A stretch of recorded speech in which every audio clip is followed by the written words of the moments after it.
इस प्रकार नारद जी की यात्रा बढ़ रही है और नारद जी के साथ ही हम लोगों को चलना है। इस बात को याद रख लें हम लोग कि नारद जी से अगर हम लोग दूर हुए तो न इधर के न उधर के। इसलिए नारद जी को ही अपना नेता मान करके, नेता का मतलब आज के नेता नहीं, नेता का मतलब होता है नैतिक नेता, जो ले चलने का काम करे, सत्कर्म के रास्ते पर ले चलने का काम करे, उसको नेता कहते हैं। और आज के नेताओं का जो भाव है वो तो यह है कि नेता एकम नेता, नेता की भाषण, नेता नेता चौक प्रदर्शन, नेता नेता बच्चे घूस खास, नेता सत्य की रिपोर्ट, नेता के देश साल, नेता नवा दलाल, नेता हम 420।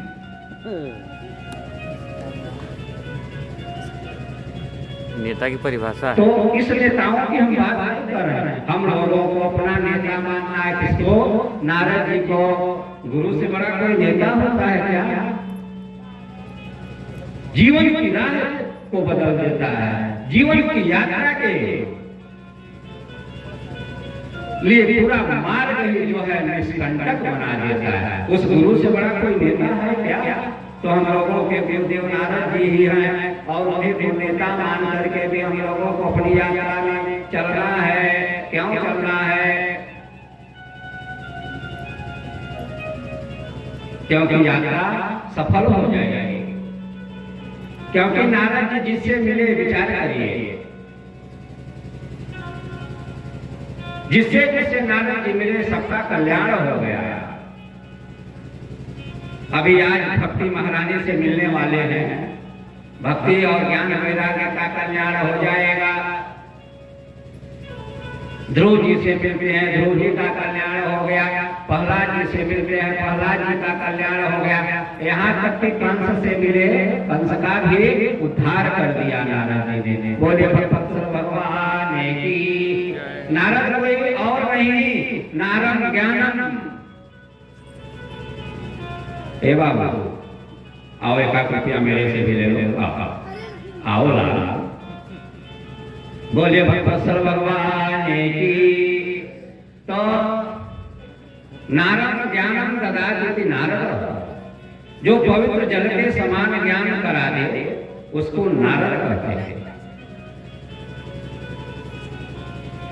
और दूसरा अर्थ ये हुआ कि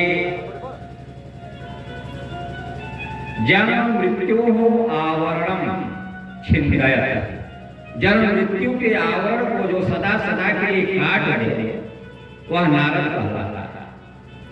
और लेकिन हम लोगों का भाव क्या है? देखो भैया, आज हम नारद गिरी, एक गांव में एक नारद, 2 नारद, लेकिन नारद कोई साधारण नहीं है, साक्षात ब्रह्मा जी के मानस पुत्र हैं और जिससे भी मिले उसका कल्याण कर देते हैं। इसलिए नारद जी को ही गुरु मान करके, नेता मान करके हम लोग इस यात्रा को प्रारंभ कर रहे हैं। इसलिए बोलिए नारद जी महाराज की। नारद जी और आगे बढ़े, नारद जी आगे बढ़े तो देखा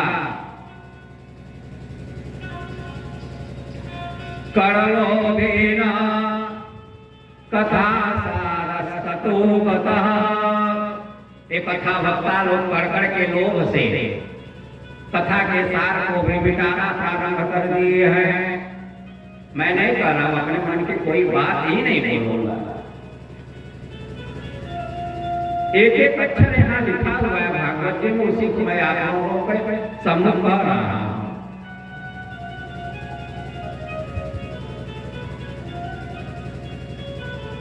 कथा के सार को भी आज के वक्ता लोग जो है निचोड़ना प्रारंभ कर दिए हैं।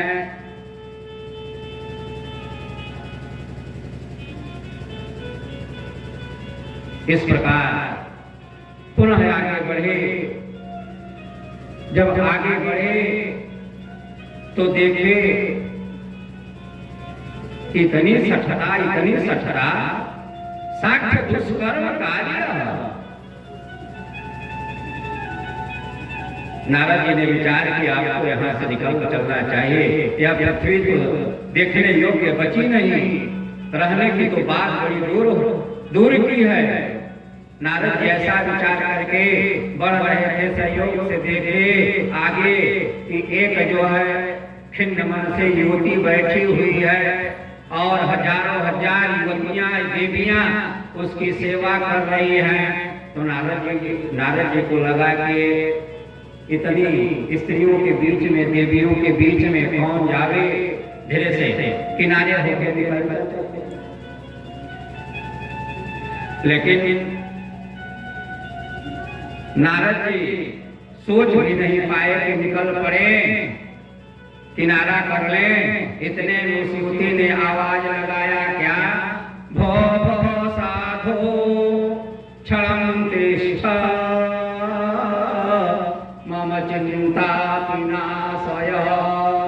हे साधु, क्षण भर के लिए रुक जाओ और मेरी चिंता का नाश करते जाओ। भो भो साधो क्षणं तिष्ठ मम चिंता विनाशय। दर्शनं लोके साधूनां अघोरं परम। क्योंकि साधुओं का दर्शन लोग के लिए मंगल करने वाला होता है, लोग के पापों को दूर करने वाला होता है। नारद जी ने मन में विचार किया कि मैं सन्यासी हूँ, महात्मा, स्त्रियों के बीच में जाकर के क्या करूंगा। नारद जी को याद आ गया कि एक बार रूप मोहिनी को मैंने चाहा था, मेरी बड़ी गति बिगड़ गई, दुर्दशा हो गई, इसलिए अब नहीं जाना है। तो नारद जी धीरे से निकलना चाह रहे थे, लेकिन जैसे ही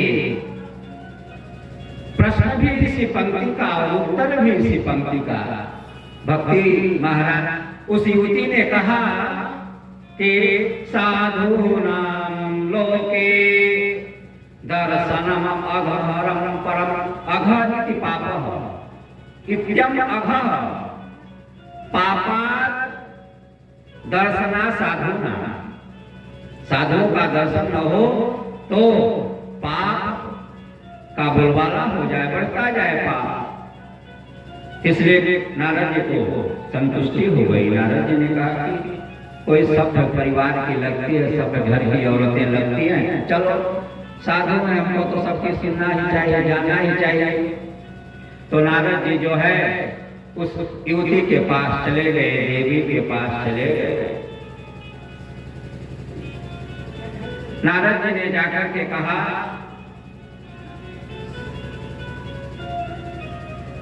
देवी आप कौन हो? स्वाभाविक बात है, कोई से नया मेल होगा, प्रथम मेल होगा, मिलना होगा तो प्रश्न तो करेगा, चाहे स्त्री हो चाहे पुरुष। तो नारद जी अकेले हैं और उनकी संख्या बहुत अत्यधिक है। तो नारद जी ने कहा, देवी आप कौन हो? काशिकाय बहु चेमा नार्यः का पद्मलोचना। देवी आप कौन हो? और ये नार्यः बहुवचन का प्रयोग है। सुंदरी सुंदरी परम सुंदरी देवियां जो है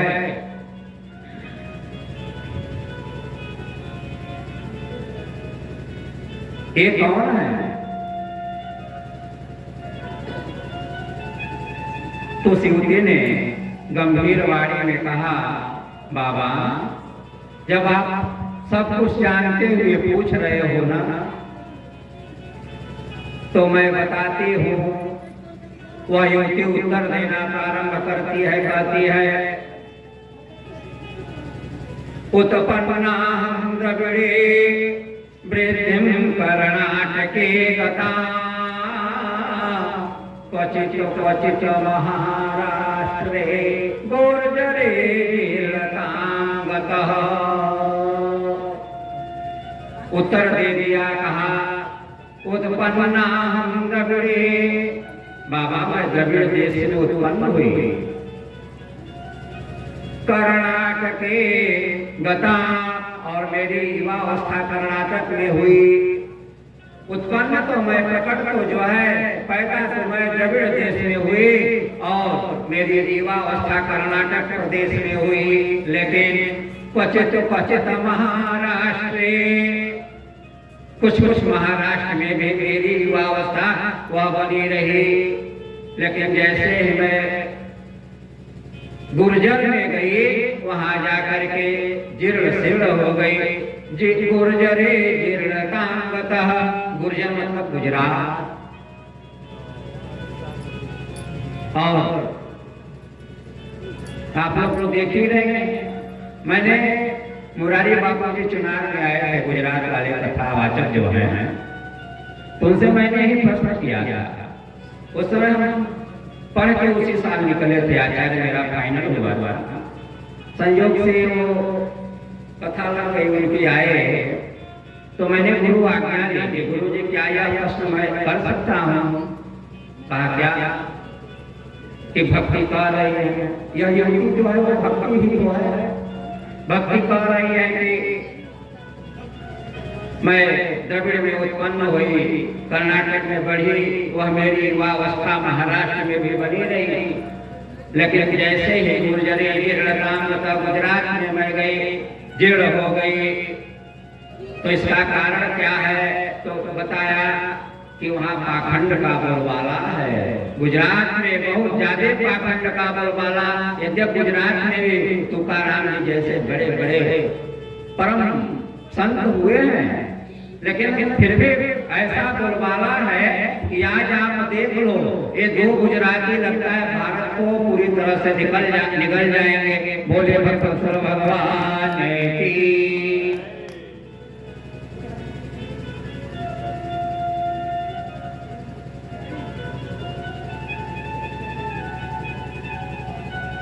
तो युवती कह रही है नारद जी,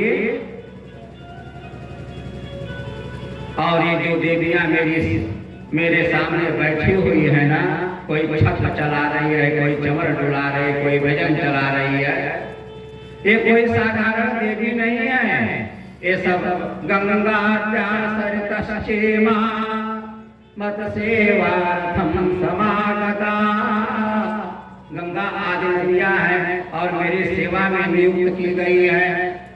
ऐसी परम सुंदरियों के द्वारा, परम शक्तिवती देवियों के द्वारा सेवित होने पर, पूजित होने पर देवी जो है मेरे दुख बने हुए हैं। कहा क्या? अरे आप नहीं देख रहे हैं? नारद जी ने देखा स्त्रियों के भीड़ के अंदर, थोड़ा समूह के अंदर, तो देखा कि उस युवती के अंग में, गोद में दो पुरुष सोए हुए से जान पड़ते हैं और दोनों अत्यंत जीर्ण शीर्ण, उनका कलेवर पूरी तरह से ढीला ढाला। तब नारद जी ने पुनः पूछा, देवी ये दोनों सोए से जान पड़ने वाले पुरुष आपके कौन लगते हैं? तब युवती ने पुनः उत्तर दिया, ज्ञान वैराग्य नामानवो काल योगे नगर जर जरऊ। द्वितीया द्विवचन का ही प्रयोग किया गया है। काल योगे नामानव जर जर, ध्यान दीजिएगा। लाइट है, चेंज करा दें क्या? लाइट से लाइट आ गई है, चेंज करा दें क्या? लेकिन बंद होगा थोड़ा देर, चलें दे, 1 घंटा चाहिए होगा। चलो, ये ज्ञान वैराग्य नामक मेरे पुत्र हैं और काल के प्रभाव से, काल योग के द्वारा जर्जर यानी बुढ़ापा अवस्था को प्राप्त हो गए और वह युवती रह गई, करुणी हो गई। ऐसा क्यों?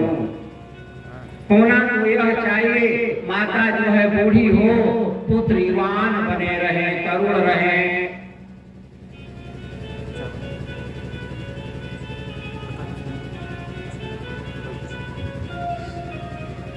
पुत्रीवान बने रहे, तरुण रहे। लेकिन ऐसी विपरीतता कैसे हो गई? हम तीनों तो साथ साथ रहने वाले हैं, मेरे बेटे बूढ़े हो गए और वह माँ तरुणी, ऐसा कैसे संभव हो सकता है? मेरी समझ में नहीं आता बाबा। यही मेरा दुख है, इसी मेरे दुख को आप दूर करते जाओ, मेरे दुखों की निवृत्ति कर दो बाबा।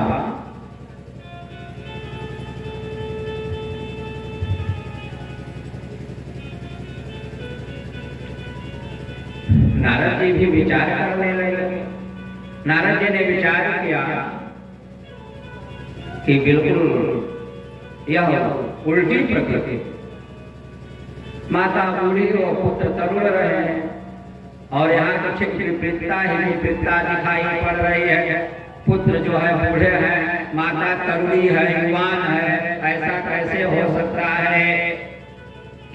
तो नारद जी ने विचार किया, अपने ज्ञान दृष्टि का संपादन किया। क्षणमात्रेण ज्ञात्वा वाक्यमुचे मुनीश्वरा। क्षण मात्र में देख करके नारद जी कहने लगे, देवी बात तो तुम सत्य कह रही हो। देखो गुजरात में पाखंडियों का बोलबाला है, इसलिए तुम वहां बुढ़ापे को प्राप्त हुई, लेकिन वहां से निकल करके जैसे ही तुम जो है वृंदावन में आई, तो वृंदावनम संयोगा पुनस्तरुणी नवा। वृंदावन के सहयोग से तुम पुनः नवयुवती हो गई, करुणी हो गई, लेकिन यहाँ तुम्हारे पुत्रों का भी कोई ग्राहक है नहीं, इसलिए सोए से जाने पड़ते हैं। इनकी जरा अवस्था यथावत बनी हुई है। कहा मैं इस स्थान को छोड़ करके जाना चाहती हूँ। नारद जी ने कहा है, देवी यहीं पर भगवान श्री कृष्ण का प्राकट्य हुआ और यहाँ पर भगवान की अनेक लीलाएं हुई हैं। इस स्थान से तो परमोत्तम स्थान कोई है नहीं। कहा तो मेरे कष्टों का निराजन करो, मेरे कष्ट को दूर हो करो। तो नारद जी फिर विचार में पड़ गए कि अब तो फंसा। तो नारद जी ध्यान लगाया कि मैं क्या करूं। तो पहले आवाज लगाया, त्रिज्ञान वैराग्य प्रबुद्धता। हे ज्ञान जगो, हे वैराग्य जगो। लेकिन जो कब से सोए हुए हैं पता ही नहीं है। बुढ़ापे का रोग युवावस्था में ही आ गया तो क्या कहने से जग जाएंगे, कहने से उनकी स्थिति बदल जाएगी? ऐसा तो संभव नहीं है। तब क्या करें भैया, विचार करने लगे। तो पाठ करना प्रारंभ किया। किसका पाठ? पहले वेदों का पाठ किया। वेद वेदांत पाठये गीता पाठये प्रबोधितम। पहले वेद का पाठ किया, वेदांत का पाठ किया। जब नहीं जगे तो गीता जी का पाठ किया और गीता जी का जब पाठ किया तो जोर जोर से जब भाई लेकर के नेत्रों को खोला तो जरूर, लेकिन फिर आलस्य प्रमाद के चलते पुनः सो गए। गीता के पाठ करने का फल ये मिला कि नेत्रों को खोला, देखा, जब भाई लिया, लेकिन पुनः आलस्य के चलते यथावत हो गए।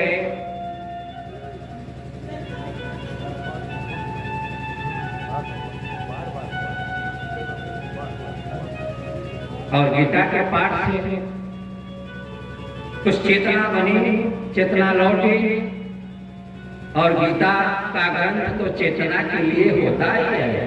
गीता सुगीता कर्तव्या के मन में शास्त्र विस्तरई। गीता व्यक्ति को सुगीता बना देती है, इसलिए अन्य शास्त्रों का कोई प्रयोजन नहीं बनता। बोलिए भक्तवत्सल भगवान की। तो गीता के पाठ से चेतना अर्जुन की भी जो चली गई थी वह वापस आई।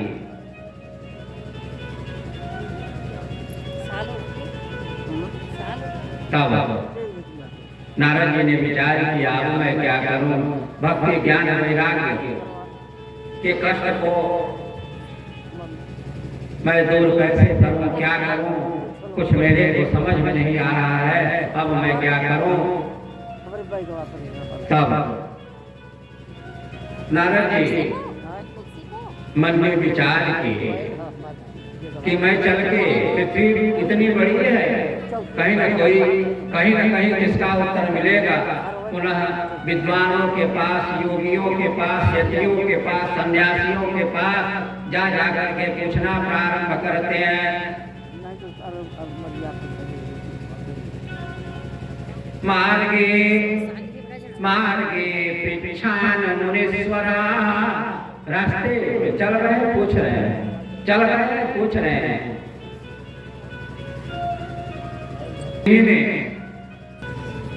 कहा नारद जी, जब आपको पता नहीं तो अन्य संसारी जीव भला कैसे बता पावेगा। किन्हीं ने नारद जी आ रहे हैं और नारद जी का प्रश्न बड़ा अटपटा है।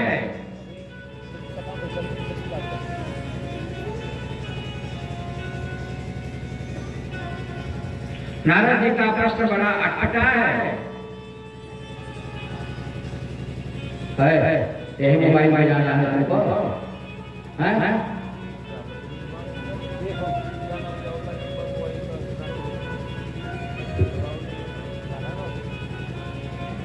बोलिए भगवत्सल भगवान की। और कोई विचार कर रहा है कि नारद जी उत्तर नहीं दे पाए तो अन्य संसारी कैसे उत्तर दे पावेगा। कोई देखा कि नारद जी आ रहे हैं, नारद जी का प्रश्न बड़ा टेढ़ा है, अटपटा है, तो नारद जी के आने के पहले ही अपने घरों में दुम दबा के बैठ गए और कहवा दिया कि कह दो घर में नहीं है। कोई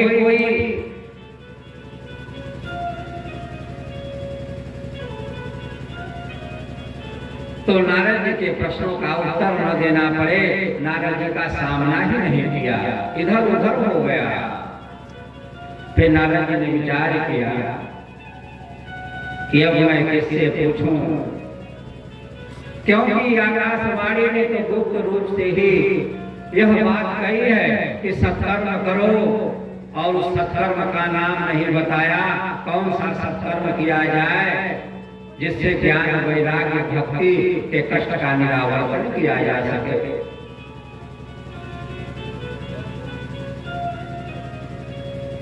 अब मैं क्या करूं, और कोई उचित उत्तर भी नहीं देता। कोई दिशा से कहता है। नारद जी जो है चिंता शुरू हो गए। धन्य है नारद जी, किसी दूसरे के कष्ट के लिए अगर इस जीव को चिंता होने लगे तो समझ लेना अब जो है उसमें साधुता आ गई है।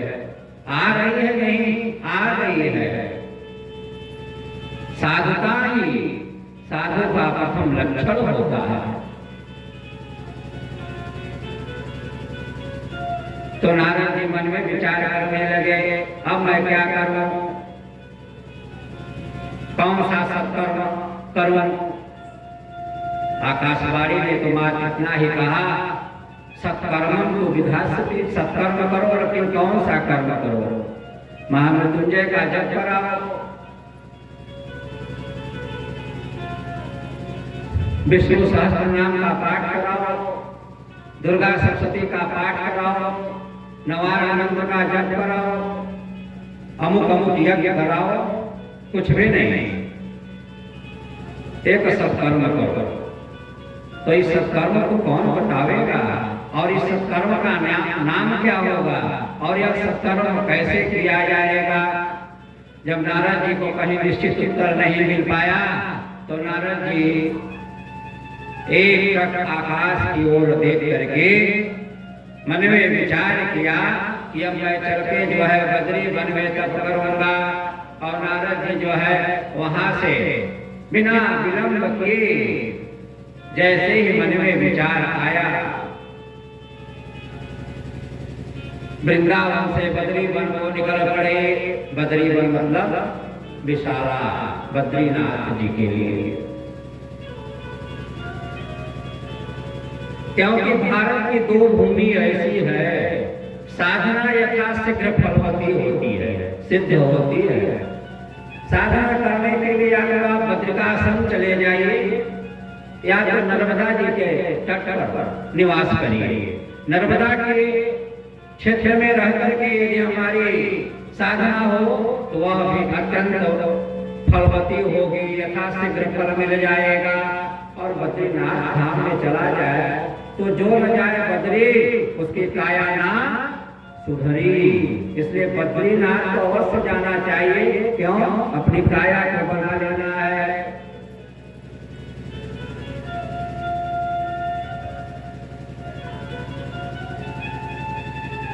तो दोनों क्षेत्र तपस्या के लिए अत्यंत सुलभ और फलीभूत माने गए।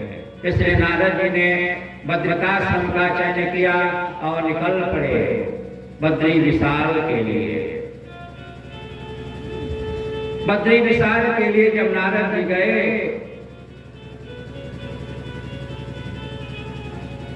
तो अब आजकल के लोगों की बात अलग है, आटा भाटा सब कुछ व्यवस्थित, लेकिन नारद जी कुछ नहीं लिए चल पड़े। अब क्या मिला क्या नहीं मिला, कंदमूल पर ही जीवन चल रहा है। अब आजकल कंदमूलों नहीं मिलेगा, बड़ी समस्या ये भी तो है। तो क्या किया जाए? जैसा समय वैसा स्वरूप धारण करना चाहिए। तो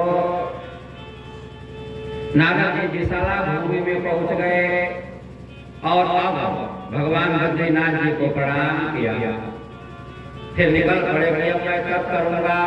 जैसे ही देखा कि सामने तावत दर्श सनकादि मुनीश्वरान, सामने चार महात्मा दिखाई पड़े। उनका नाम है सनक सनंदन, सनातन और सनत कुमार। और चारों महात्मा कैसे हैं? पंचहायना बाला पूर्वे साम्यपि पूर्वजा। 5 वर्ष के बालक है, लेकिन है कौन? पूर्वे साम्यपि पूर्वजा, पूर्वजों के भी पूर्वज, पूर्वजों के भी पूर्वज, पूर्वजों के भी पूर्वज, बाबा के भी बाबा, उनके भी बाबा, परदादा के परदादा। लेकिन अवस्था उनकी मात्र 5 साल की है।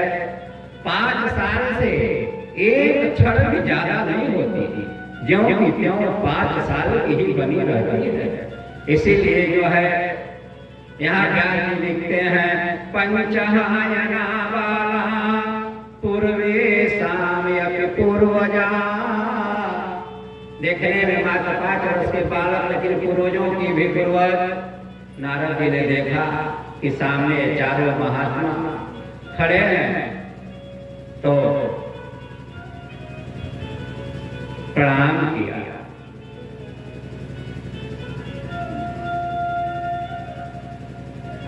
जब नारद जी के द्वारा संतान महात्माओं को नमस्कार किया गया, वंदना करी गई, तब संतान महात्माओं ने कहा कथम ब्रह्मंदित मुखः कुतश्चिंता पुरो भवान। सीधे आओ नारद, कैसे हो, क्या हालचाल? सीधे महात्माओं ने कहना प्रारंभ किया, अरे नारद, दिन मुख, तुम्हारा मुख कुछ सुखा सुखा सा लगता है। तुम्हारे मुख में दैन्यता, मुख की आभा पर दैन्यता दिखाई पड़ रही है। मुख की आभा जो चमकती रहती थी, तेज पुंज की प्रभा निकलती रहती थी, आज उस मुख में दैन्यता। कथम दिन मुख कथम चिंता पुरो भवान। और आप कुछ चिंतित सा जाना पड़ते हो, कोई चिंता है क्या? बताओ नारद।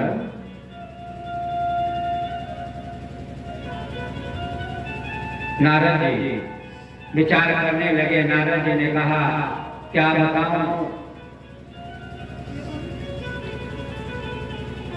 कार्य बताना तो पड़ेगा। इतनी व्यग्रता तुम्हारे चेहरे पर कभी नहीं दिखाई पड़ती थी। दीनता का भाव आज तक हम लोगों ने ऐसा कभी नहीं देखा।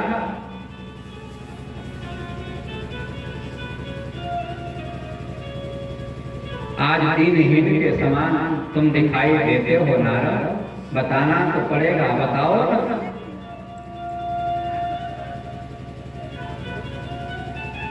नारद जी बताना प्रारंभ करते हैं।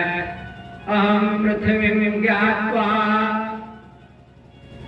उत्तमामिति, मैं पृथ्वी को उत्तम मान के पृथ्वी पर भ्रमण करने के लिए आया।